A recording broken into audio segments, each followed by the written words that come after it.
Aquí comienza Red Más Noticias. Buenas noches y como siempre les decimos bienvenidos. La emergencia de basuras en Bogotá se agrava con el paso de las horas. Hoy los bomberos tuvieron que salir de las estaciones para apoyar las labores de recolección. Incluso vecinos del occidente de la ciudad bloquearon varias calles con desechos para que los camiones pasaran.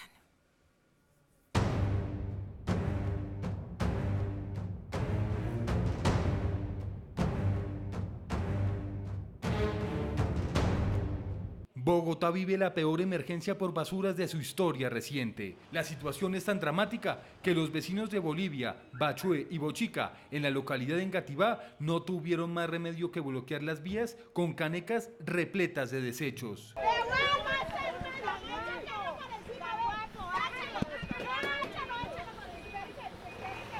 Hay roedores por todos los techos, en todos los locales, y adicional a eso la basura, el olor está terrible. Tenemos niños, y vemos una rata, vienen aquí los señores de la basura y van, esculcan todo. En otras zonas, como la avenida Caracas entre calles 57 y 26, el panorama es desolador.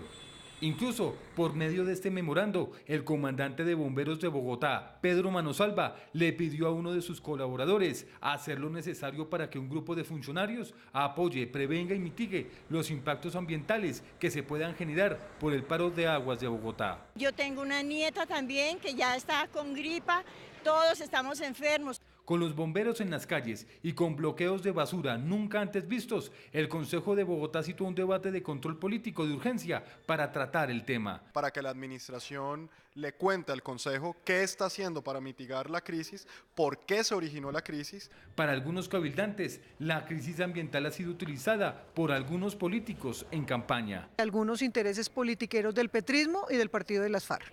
Al mediodía, algunos camiones hicieron presencia en los barrios más afectados. El distrito tiene 60 vehículos operando en los puntos más críticos, operación que es coordinada por un grupo especializado en la base de aguas de Bogotá. Se han recogido hasta el momento 9.000 toneladas de las 12.000 que hay en las esquinas. En las próximas horas, el distrito priorizará la recolección en las localidades de Engativá, Fontibón y Barrios Unidos. Para rematar, y aprovechando el desorden capital, estos dos delincuentes se hicieron pasar por operadores de aseo y robaron un local de Santa Lenita, en Engativá. La policía logró su captura. Bueno, pues ahí está, la emergencia sanitaria crece por cuenta de la recolección de basuras, o mejor, de la crisis en la recolección de basuras. Mauricio, buenas noches. Hola, Paula. Mire lo que tenemos hoy, los bomberos ahora vinculándose a la recolección de basuras. Tenemos al Consejo de Bogotá citando a debate de control político. Tenemos también que queda en evidencia la poca cultura de reciclaje que tenemos los bogotanos. No está funcionando ese plan de contingencia y qué puede venir para el distrito con ese debate de control político. Creo que eso también la gente quisiera saberlo un poco. Pues Paula, recuerden ustedes que en Bogotá se producen más o menos 6.000 toneladas de basura al día y que de esas 6.000 toneladas de basura se estaban acumulando más o menos 3.000, porque la mitad de las basuras seguían siendo recolectadas en la ciudad y las que fueron objeto de un boicot directamente por parte de, hay que decir las cifras claras, 200 de 3.500 trabajadores de Aguas de Bogotá, 200 de aguas que estaban dedicados a las basuras, solo 200 fueron los que generaron este boicot, generaron este caos, generaron el deterioro de los vehículos. Por lo tanto, esas 200 personas terminaron haciendo que unas 3.000 basuras diarias se acumularan. Ustedes lo vean en la nota de Fabián, de 12.000 toneladas que se han llegado a acumular, 9.000 han sido recogidas. Sin embargo, esas cifras son un chiste o son totalmente irrelevantes para cualquier persona que tenga, como ustedes los vieron, en Barrios Unidos, en Engativá, etcétera, etcétera, esa cantidad de basura acumulada y que la única opción que tienen es armar esas barricadas para bloquear, a ver si le resuelven el problema. Yo creo que cuando Paula menciona el tema del control político, el debate de control político, está aludiendo a la pregunta que todo el mundo se hace y es, bueno, ¿esto está bien manejado o no? Y sobre todo, ¿esto es responsabilidad de quién al fin y al cabo? Nosotros en el noticiero hemos hecho un poco el recuento de los hechos, pero nunca sobra volverlo a hacer de manera muy escueta para saber dónde se origina el problema y hoy en día cómo están las cosas. Recuerden ustedes que en el año 2012, la administración del entonces alcalde Gustavo Petro terminó decidiendo que iba a cambiar el esquema de basuras, dándole la mitad de la recolección de basuras prácticamente a Aguas de Bogotá, una especie de filial del Acueducto de Bogotá. Ustedes se preguntarán, ¿pero por qué una empresa del Acueducto de Bogotá recolectando aguas? Eso mismo se lo terminó preguntando el Tribunal Administrativo de Cundinamarca hace unos meses, pero ya voy para allá. Le terminó dando la mitad de la recolección de las basuras a esa empresa de Aguas de Bogotá, mientras, de manera temporal, mientras se abría una licitación, una nueva licitación para que entraran unos agentes privados o distintos tipos de agentes a recolectar basuras. Esa decisión se demoró 5 años, lo que era temporal se terminó demorando 5 años. Y finalmente, el 12 de febrero, es decir, el próximo lunes, va a entrar el nuevo esquema de basuras. Mientras tanto, Aguas de Bogotá se encargó de manejar las basuras en la ciudad. Recuerden ustedes la cifra, 3.500 trabajadores más o menos, de ellos, cuando vieron que se les estaba acabando el trabajo que era temporal y se sabía que era temporal, empezaron a generar cierto tipo de rechazo, empezaron a generar cierto tipo de levantamientos y 200 de ellos dijeron hace unos cuantos días, cuando estalló esta crisis, vamos a boicotear, vamos a dañar las llantas de los carros, de los camiones, vamos a hacerle daño a los camiones para que no se pueda recoger la basura. Ojo a lo siguiente. Hay por lo menos 1.200 de esos trabajadores que ya han sido enganchados por los nuevos operadores que van a arrancar el lunes. El resto están absolutamente en el aire. A esas alturas ustedes dirán, bueno, ¿de quién es la culpa de que haya pasado todo esto? Un esquema temporal que se generó de manera temporal y que se sabía que se iba a acabar, terminó al final generando una gran cantidad de desempleo entre una cantidad de gente. A nadie le gusta que haya al lado una persona que está perdiendo el trabajo, pero se sabía que eso iba a suceder, se sabía que venía una nueva esquema de recolección de basuras. Y la perla encima del ponqué la terminó poniendo el Tribunal de Cundinamarca cuando dijo lo que hizo el señor Petro, el entonces alcalde Gustavo Petro, fue ilegal, porque él no podía por derechas decidir que la empresa de acueductos se dedicaría a recoger basuras, eso tenía que decidirlo el Consejo de Bogotá. Hasta allí uno diría, bueno, más o menos está claro, ¿dónde se armó el problema?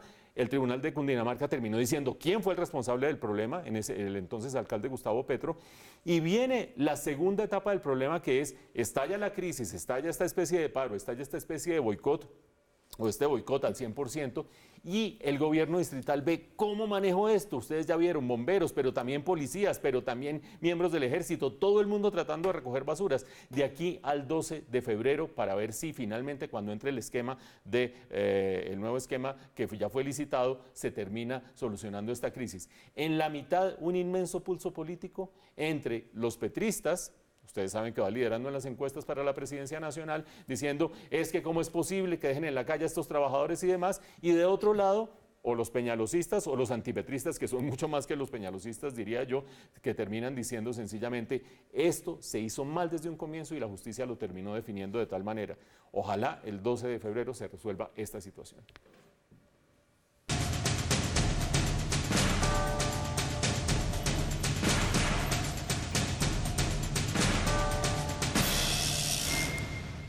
Algunos comportamientos recientes de los bogotanos que van en contravía de la llamada cultura ciudadana tienen preocupadas a las autoridades de la capital.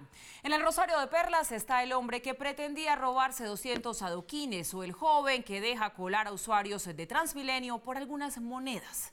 ¿Pero por qué somos así? Informe de Red Más Noticias.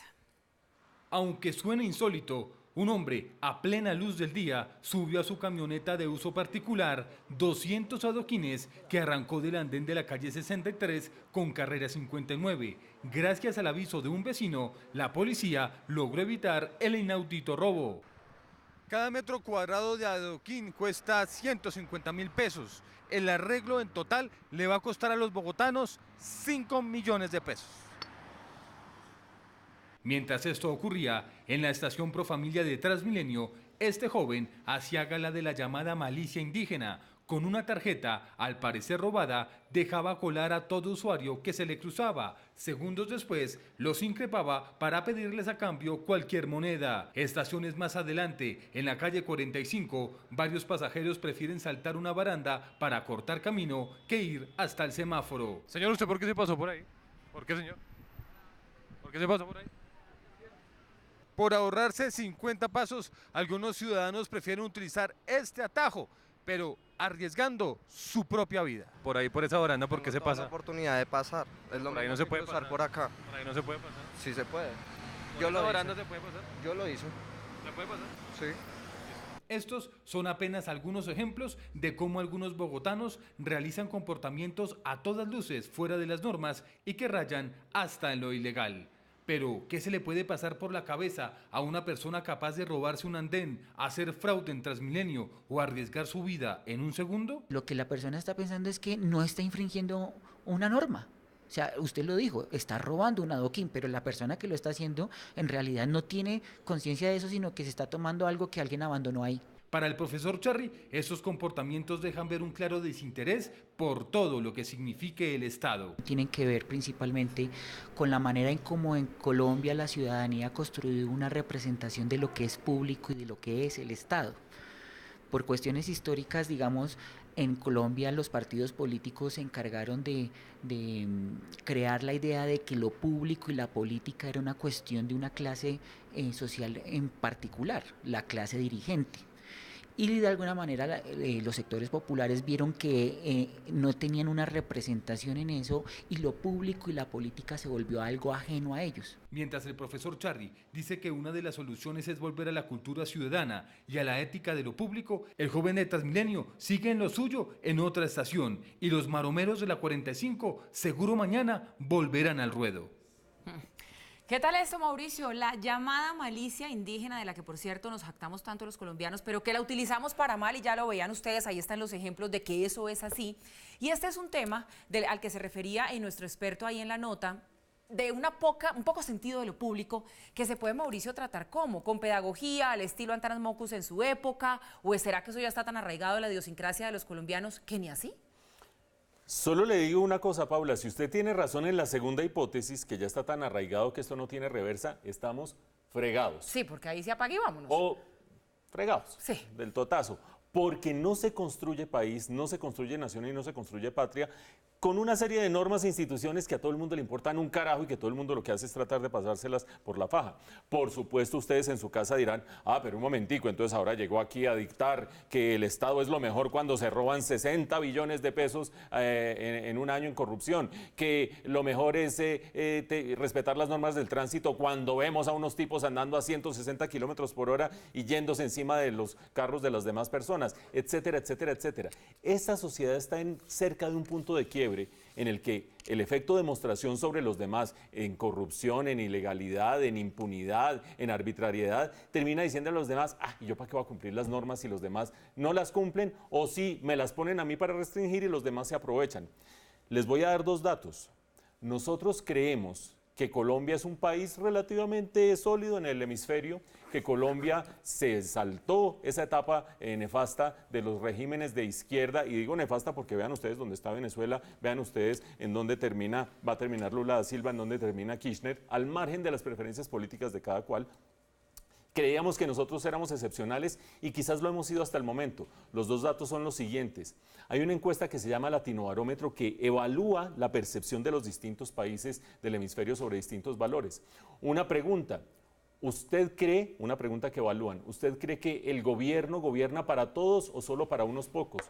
Colombia es de los países en que la percepción de que el gobierno es solo para unos pocos es más bajita. Estamos por debajo del promedio latinoamericano en esa creencia, por debajo de Venezuela, y somos uno de los países que más abajo está creyendo ese gobierno no sirve absolutamente para la mayoría, sino solo para unos pocos. Y preocúpense con el segundo dato, televidentes y Paula. Otro dato de la misma encuesta dice, que está muy íntimamente relacionado y con lo que decía el profesor Charri, ¿usted está satisfecho con la calidad de la democracia? En Colombia estamos por debajo del promedio de América Latina y por debajo incluso de algunos países vecinos que uno dice, no, es que qué horror esas instituciones que tienen tan horribles. Nosotros creemos menos en las instituciones. Punto de quiebre, y acuérdense de mí, o si quieren no se acuerden, pero sin confianza en los demás, sin instituciones sólidas, no se construye absolutamente nada sino la ley de la selva, cosa en la que ya estamos viviendo, entre otras. Pero desde hace mucho rato, y tenemos que crear conciencia, el sentido de lo público, Mauricio. Allí es donde está el quiz del asunto, nada que hacer. Giovanni Bojanini, el propietario del lujoso McLaren que protagonizó un accidente en la vía Bogotá-Tunja, negó que haya excedido los límites de velocidad y aseguró que iba de paseo a 80 kilómetros por hora. En entrevista con la W Radio, Bojanini aseguró que a sus 53 años no quiere arriesgar la vida de sus 3 hijas y que por eso no violó los límites de velocidad. El exceso de velocidad es falso. Si todo el mundo puede ver las fotos y el video, a menos que uno sea un suicida, no puede ir a 200 kilómetros por hora, así el carro corra 400. De hecho, aseguró que el grupo de vehículos de alta gama no violó la norma e iba en plan de paseo. Era un paseo en que todo el grupo iba a 80, 90 por condiciones climáticas impresionantes. A pesar del estado en el que terminó su McLaren y pese a las evidencias en video, Bojanini dijo que no hubo alcohol, ni exceso de velocidad, ni ninguna actividad ilegal. Como cualquier hombre colombiano fanático de un carro, estamos lejos de ser piques. Es un paseo. Yo me levanto el domingo a desayunar con un grupo de amigos, a desayunar a Paipa disfrutando un carro. Indagado sobre cómo se pudo producir el accidente si no iba en exceso de velocidad, Bojanini respondió. Estos carros son livianos, si se deslizan puede pasar lo que sea. Fue una cosa que no fue por irresponsabilidad. A mis 53 años es muy difícil ser buen dermatólogo y a la vez ser el mejor piloto del mundo. Bojanini negó tener multas de tránsito o haber protagonizado algún accidente anteriormente, pero hoy se conoció que Néstor Lozano y Javier Soler, quienes venían conduciendo el Mercedes-Benz y el Porsche involucrados en el accidente, han sido multados por exceso de velocidad y por parquear en sitios prohibidos. Y en relación con este caso, el ministro de Transporte, Germán Cardona, afirmó en el programa Al Punto que conduce el director de Red Más Noticias, Juan Lozano, que quienes protagonizaron estos hechos son unos irresponsables.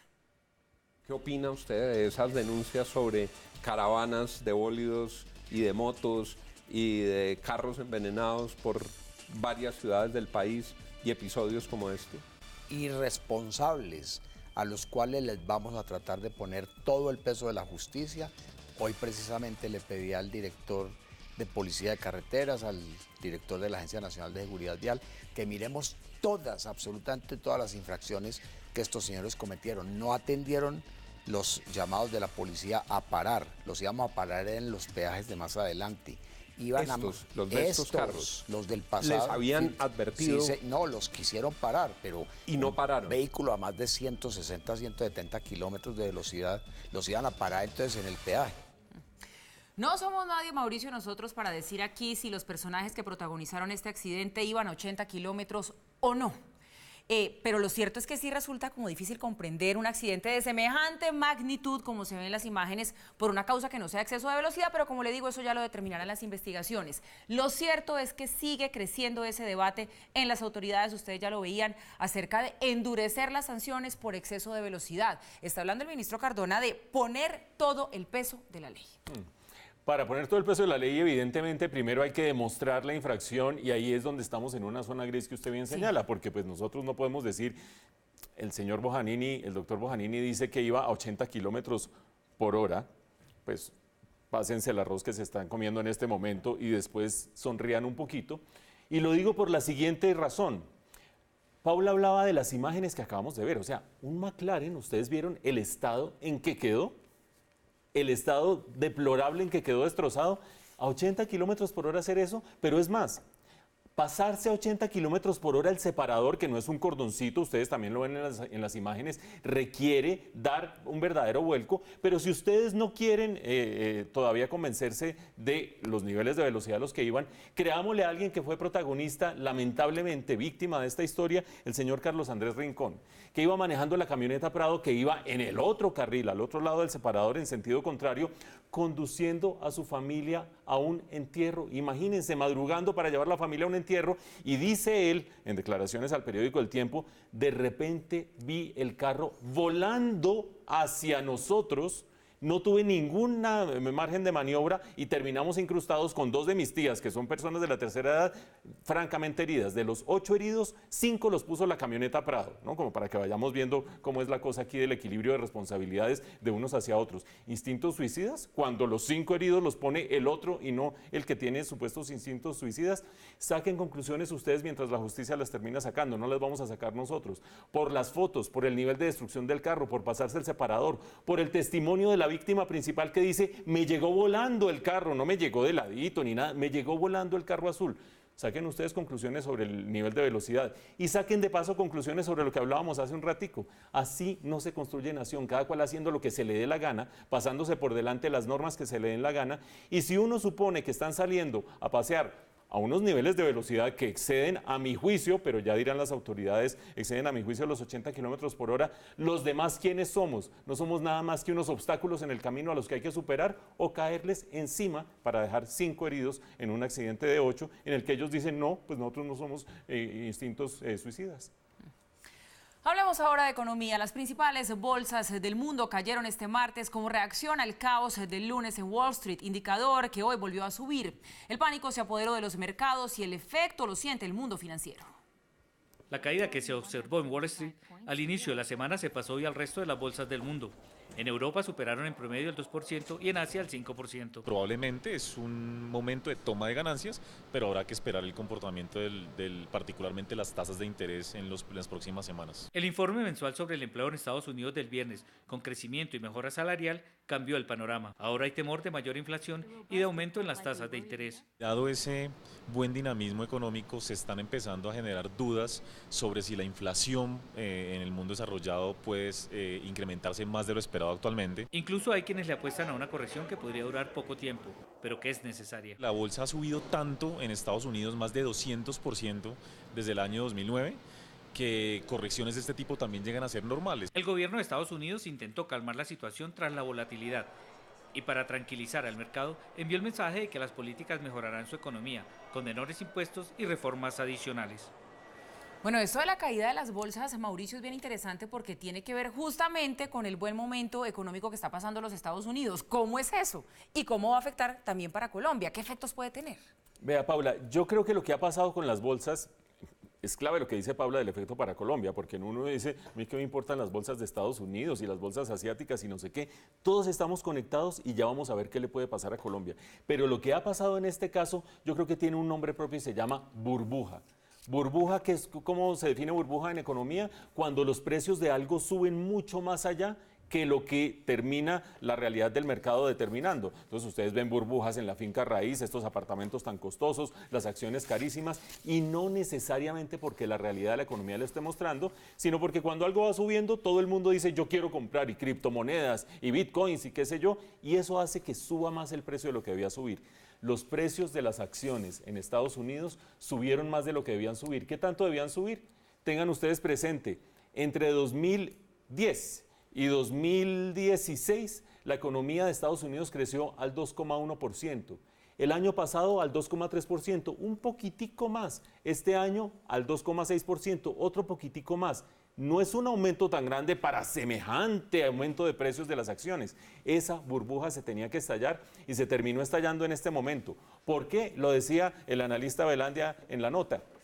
Porque ya la gente dice, van a empezar a subir tasas de interés en Estados Unidos después de 7 u 8 años de unas tasas de interés negativas, y eso quiere decir que los capitales lentamente van a ir migrando hacia donde no estaban en el pasado. ¿Qué significa para Colombia? Plata que ha llegado a Colombia y que ha llegado a América Latina va a empezar a salir, porque la gente tiene miedo, porque la burbuja se está debilitando y porque van a empezar a subir las tasas de interés mucho más drásticamente en Europa y en Estados Unidos. ¿Y qué quiere decir eso a la larga? Que salga plata, que el precio del dólar, que ha estado en las últimas semanas ya un poquito por encima de 1.800, pero en los días pasados por debajo de 1.800, se va a ir acercando a un punto de equilibrio que son más o menos los 3.000 pesos. Y ese punto de equilibrio que lo da el precio del petróleo, que ese sí es de verdad, responde a oferta y a demanda, tiene menos carácter especulativo. Por lo tanto, saquen ustedes la conclusión acerca de cuándo compran sus dólares, cuándo los venden, qué hacen con sus acciones, pero lo cierto es que se está cambiando un poco esa cantidad de plata que entró a Colombia y que va a empezar a salir lentamente con la actual coyuntura internacional.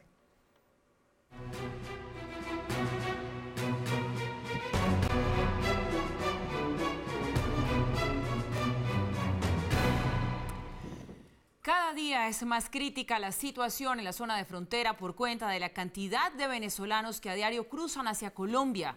Las autoridades en Cúcuta pidieron declarar la emergencia social para hacer frente a esta situación que vive la ciudad. Según Migración Colombia, diariamente se movilizan 80.000 personas por los puentes internacionales que comunican con el estado Táchira. La mayoría de ellos viene para quedarse inicialmente en Cúcuta, muchos en las calles de la ciudad. Sí, es muy doloroso para mí en lo personal observar cómo padres de familia están acá con sus hijos, exponiéndolos a la intemperie. Los venezolanos afirman que no les queda otro camino que cruzar la frontera hacia Colombia y empezar de cero. Vinimos aquí a trabajar, a luchar por lo menos para mandar algo de comer para la casa. El alcalde de Cúcuta propuso al presidente Juan Manuel Santos declarar la emergencia social en la ciudad. Importante que se pueda definir a través de una política pública un documento, que puede ser un documento COMPES o un documento que contenga una serie de recursos que ayuden a mitigar en los temas de salud, de educación, de infraestructura, de empleo. Desde Cúcuta, Ligia Bejarano, Red Más Noticias.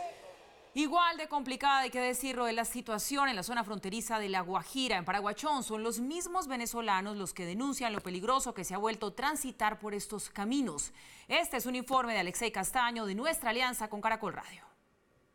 En Paraguachón, en la zona fronteriza conocida como La Raya, 1.300 venezolanos pasan de manera legal a diario por esta zona. Sin embargo, hay más de 100 trochas y se calcula que más de 2.000 personas a diario también están cruzando por esta zona. Es decir, que más de 3.000 venezolanos estarían cruzando la frontera a diario por el lado de la península de La Guajira. El mensaje para nuestro presidente: que se ponga la mano en el corazón, que se dé cuenta de toda esta mierda que estamos viviendo, toda esta pasadera de hambre. Los mismos funcionarios de nuestro país nos humillan. Sin embargo, quienes cruzan de forma irregular cuentan que la zona se ha vuelto más peligrosa en los últimos 6 meses. De noche, en las madrugadas, han llegado muchas mujeres en los 350, en los camiones, que han sido violadas sexualmente, abusadas, los han robado, ha visto heridos y ha visto muertos por esas trochas. Quienes no están muy contentos con esta situación son los habitantes de Maicao por la gran cantidad de gente que está acostada en andenes, en parques, invadiendo todo el espacio público. Desde Paraguachón para la alianza de Red Más Noticias y Caracol Radio, Alexei Castaño. Y el fiscal general Néstor Humberto Martínez, por medio de una carta enviada a la canciller María Ángela Holguín, informó que entre enero de 2017 y enero de 2018 fueron capturados 1.869 ciudadanos venezolanos en situación de flagrancia, afectando principalmente los departamentos de norte de Santander, Bogotá, La Guajira y también Santander. En la misiva de 8 páginas, el fiscal además le advierte a la canciller que los índices de venezolanos capturados están en aumento y que los fiscales no pueden judicializarlos por falta de plena identificación y la falta de personal de migración en zonas regionales que impide llevar a cabo procesos de deportación antes de que por ley tengan que ser dejados en libertad. El presidente Santos se reunió con el secretario de Estado de los Estados Unidos, Rex Tillerson. Uno de los temas centrales de la agenda fue la grave crisis que afronta Venezuela. Hacemos contacto con Diana González, quien tiene los detalles de este encuentro. Hola Diana, buenas noches. Paula y televidentes, buenas noches. Hace pocos minutos concluyó la reunión entre el secretario de Estado de Estados Unidos, Rex Tillerson, y el presidente Juan Manuel Santos en la Casa de Nariño. Durante sus declaraciones, Tillerson se refirió que se sentía alentado por los avances que el gobierno nacional ha tenido contra la lucha de las drogas y enfatizó que la erradicación de cultivos ilícitos es algo que se debe a la firma de los acuerdos de paz. El secretario también se refirió a la difícil situación en Venezuela y agradeció a Colombia su apoyo con los ciudadanos del vecino país.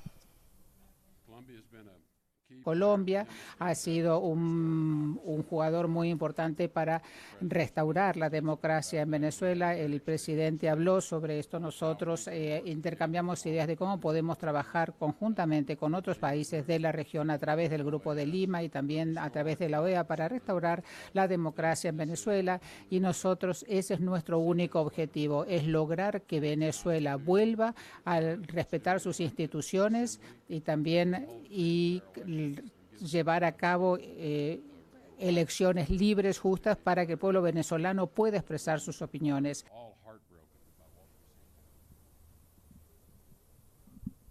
Por su parte, el mandatario colombiano resaltó que es urgente restaurar el cauce en Venezuela para así restablecer la democracia en este país. Fruto de la fracasada revolución que abandera el presidente Maduro, tiene repercusiones enormes para Colombia y para toda la región.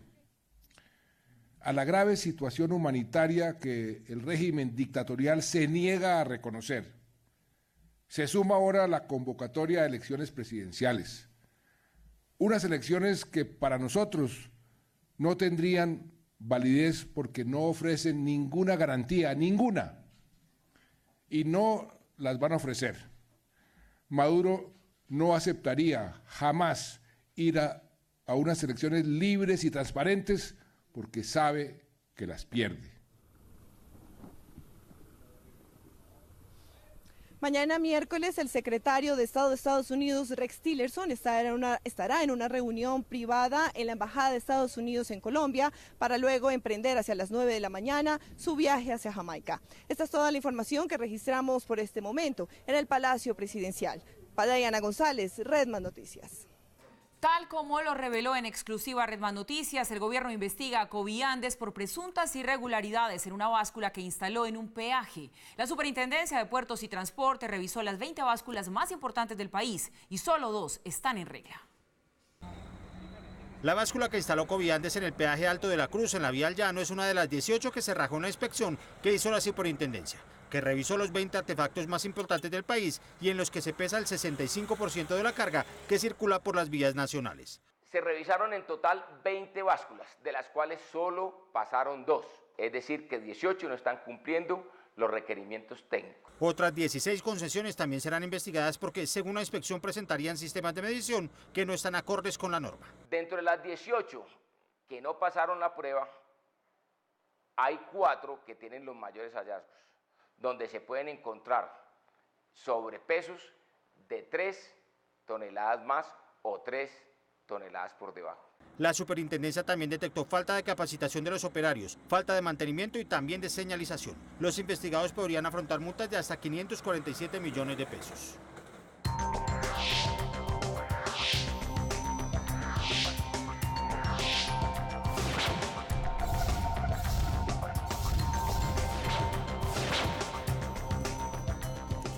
En la información internacional hablamos de la jornada de pánico que se vivió en Taiwán. 2 muertos y más de 200 heridos dejó un sismo de magnitud 6.4. Faltaban 10 minutos para las 12 de la noche cuando un fuerte sismo sacudió la isla de Taiwán. El epicentro del movimiento telúrico se localizó a 21 kilómetros al noreste de la ciudad de Hualien, ubicada al este de la isla junto al Océano Pacífico, una ciudad con 100.000 habitantes. En los últimos 3 días se habían registrado más de 20 movimientos telúricos leves. Según sismólogos de la Universidad Central de Taiwán, la isla entró en un ciclo sísmico de 100 años. El pánico se apoderó de los habitantes, quienes rápidamente intentaron encontrar un lugar seguro. Al menos 30 personas quedaron atrapadas tras el colapso total del Hotel Marshall. Además del hotel, varios edificios se vieron gravemente afectados tras el sismo. Así quedaron las calles. En medio de la emergencia, las personas corrían en diferentes direcciones, mientras el piso se abría a su paso. La Corte del Reino Unido le negó la libertad a Julian Assange, el fundador de Wikileaks, quien desde el 2012 se encuentra en la Embajada de Ecuador en Inglaterra. Su abogada pidió la libertad de su cliente, puesto que Suecia levantó los cargos el pasado mayo. Sin embargo, la Corte británica lo acusa de haber incumplido las condiciones de su fianza en Reino Unido y de ser capturado por la policía británica. Assange podría ser extraditado a Estados Unidos y juzgado por filtrar información confidencial de Estado.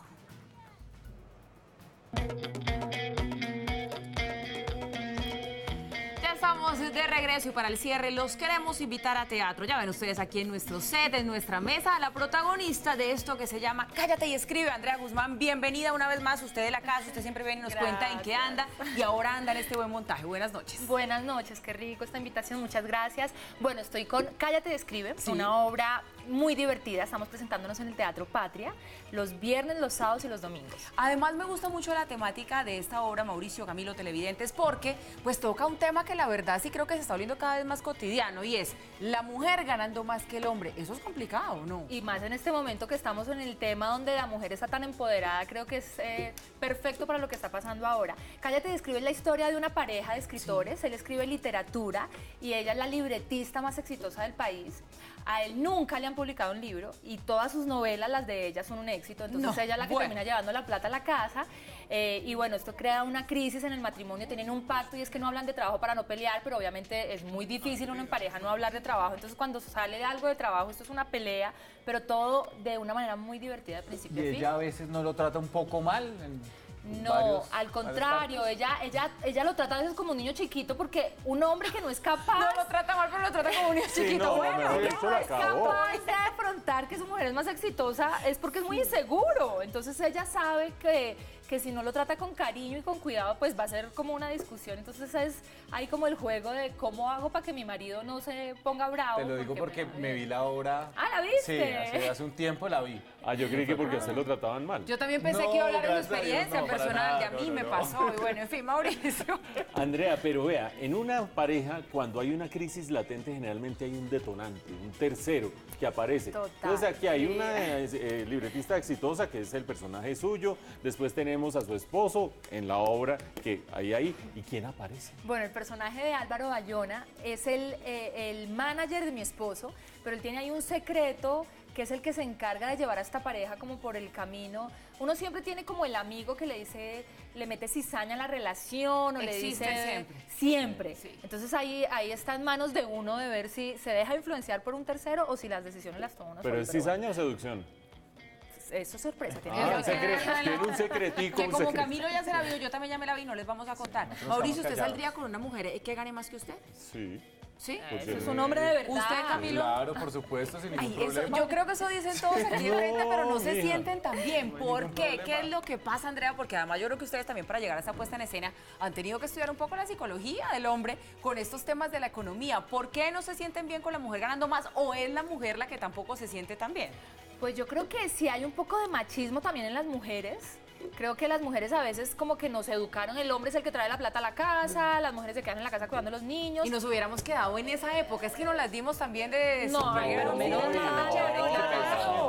traigan la plata a la casa. La machista es como que es ella. No, qué delicia también cambiar de roles de vez en cuando. Qué delicia que el hombre se quede cuidando a los niños, cocinando. Pero es que no lo hacen, nos tocó todo a nosotras, la cuidada del hijo y la llevaba la plata de la casa. Pero dejemos de lado el tema de la plata. Hay otro mito que yo quiero preguntarle a usted si es cierto o no, y es que los hombres le tienen pánico a salir con una mujer famosa, exitosa, reconocida, que le tienen miedo al éxito de la mujer. Entonces, de pronto uno se encuentra unas mujeres exitosas, divinas, fantásticas. Y solas. Solas. ¿Y por qué? No, es que no se me acerca ningún hombre. Los hombres. ¿Eso es cierto? Sí, yo creo que eso sí es ¿Y por qué? verdad. ¿Cuál es la psiquis detrás de eso? No tengo ni idea, digan ustedes. ¿Qué pasa? Porque pues sí, muchas veces pasa que uno está solo y uno dice, pero ¿por qué? Y se ve en situaciones y los hombres como que salen corriendo cuando ven que uno es una mujer que toma las riendas, que es como echa para adelante, les da como miedo, muchas veces se asustan. Eso es verdad. Sí. Increíble. Bueno, elenco de lujo, hay aquí en Cállate y Escribe, Andrea Guzmán, Jimmy Vázquez, Álvaro Bayona. Andrea, nuevamente díganos dónde y cuándo para ir a ver. Bueno, estamos en el Teatro Patria los viernes y los sábados a las 8:30 p.m. y los domingos a las 6:30. Bueno, pues ahí estaremos. Muchas gracias por estar aquí. Buenas noches. Gracias a ustedes. Llegamos así al final de esta emisión. No olviden mañana aquí en nuestro canal desde las 6 de la mañana toda la información y las noticias con Darío Arismendi y su equipo en alianza de Caracol Radio y Red Más Noticias. Lo mejor de la radio y lo mejor de la televisión. Que descansen. Buenas noches.